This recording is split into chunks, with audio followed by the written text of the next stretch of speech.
to the expert. Hi, I'm Dr. Tom Schuler. I'm a spine expert, and we're here with Back to the Expert. I'd like to welcome Todd Albert, one of our distinguished and founding members of the Spine Health Foundation. Dr. Todd Albert is a spine surgeon, and Todd, welcome. Thanks, Tom. Thank you so much for having me. Happy to be Yeah. here. So we're here to talk to the public about pearls of spine and things that can help them. So do you have any initial thoughts that you'd like to offer to the public? Sure. Well, I guess I would say first that if you're having neck, back, low back complaints or pain in your arms or legs or difficulty with balance or coordination, do speak to an expert. Don't be scared that you think, well, if I have this, I absolutely have to have surgery. First thing to do is to see a spinal expert, a spinal physician, and have a workup to make sure what the diagnosis is.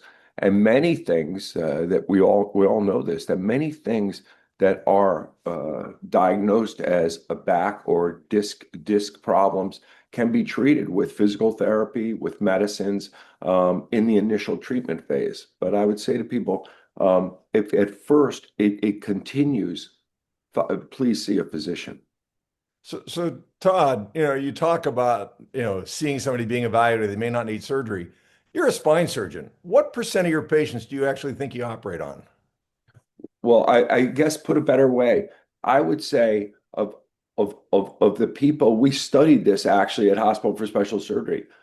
Of all the people that came to our hospital and were told they needed surgery for a back or neck problem, really only 25% of those people truly needed surgery when they were evaluated by one of our folks. So I would say of all the people, I see a high percentage of people who need surgery because it's a little bit on the bottom of the funnel. But I think of all people who have at point zero, have a back or neck complaint, I would say probably over 90% do not need surgery and can be treated non-operatively. Yeah, I mean, that's the amazing thing. The technology we have today non-operatively can avoid surgery. So just because you're having symptoms doesn't mean you shouldn't be evaluated by an expert who can and really understands all the options A to Z and can get you into the right path. Yes. Yeah. So we're talking about patients. So can you give us an example of a patient and treatment they had and how that improved their life? Sure. Well, I can think actually of a patient I saw very recently, was um, not a particularly old person at all. The gentleman was in his 40s, was really losing function, losing the ability to use his hand. It was an athletic person, was having trouble using their hands and weakness in their arms and balance problems. And what they had was they had a large disc herniation that was pressing on their spinal cord and really became dysfunctional, very scary. And it's called cervical myelopathy, signs and symptoms of spinal cord compression. And really that, if not taken care of, can progress and lead to some significant problems.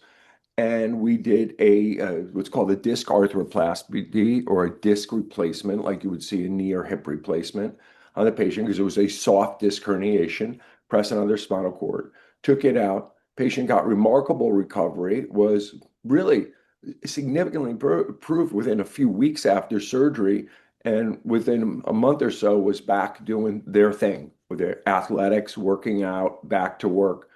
So there can be remarkable results the right diagnosis and in certain problems we take, and certain things can be quite dangerous, but are well taken care of with not a huge intervention.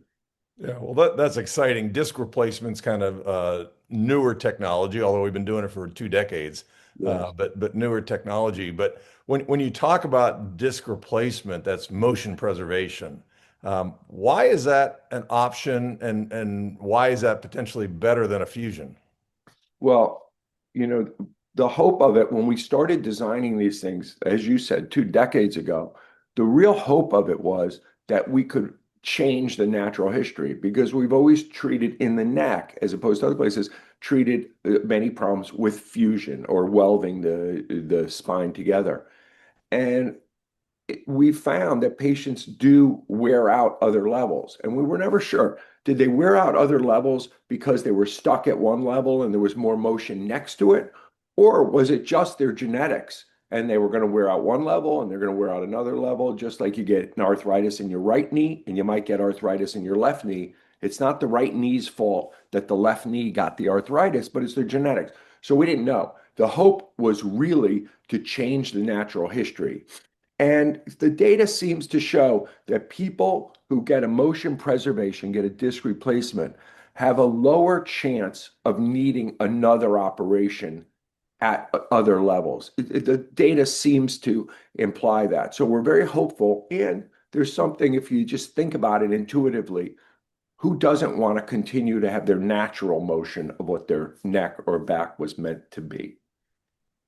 Interesting time came up when that professional hockey player injured his neck and he ended up getting a disc replacement. There was a debate about whether he could have it or not.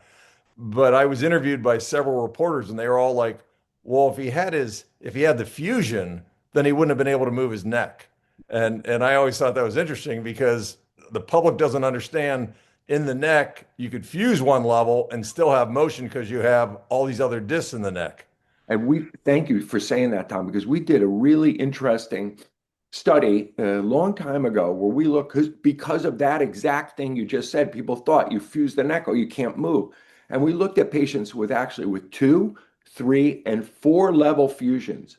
And every single patient in the study we did and looked at the way they moved in a very sophisticated way, measuring, with the little like radar things that are. Every patient in that study had more motion in their neck after their fusion than before. And you say, how could that be? Because we are inhibited by the pain from pinching a nerve. And when we relieve it, whether it be with a fusion or another technique, it improves the motion.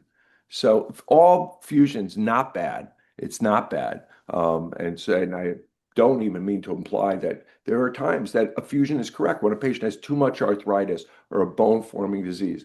Fusion's the right thing to do. It gets back to the original thing you and I spoke about. Speak to an expert. They're going to try to take care of you like you're one of their family. They're going to do the correct thing for you. Yeah, it's a customization of treatment for your problem. Exactly. And Exactly. that's the thing. Everybody's got a spine, so everybody has an opinion about spine conditions, but they're all different. Exactly. Well said. Well said. So, Todd, thank you for this session. Love the input and look forward to talking again. So, Great thanks for talking with joining you. us for this episode of Back to the Expert. Back to the expert.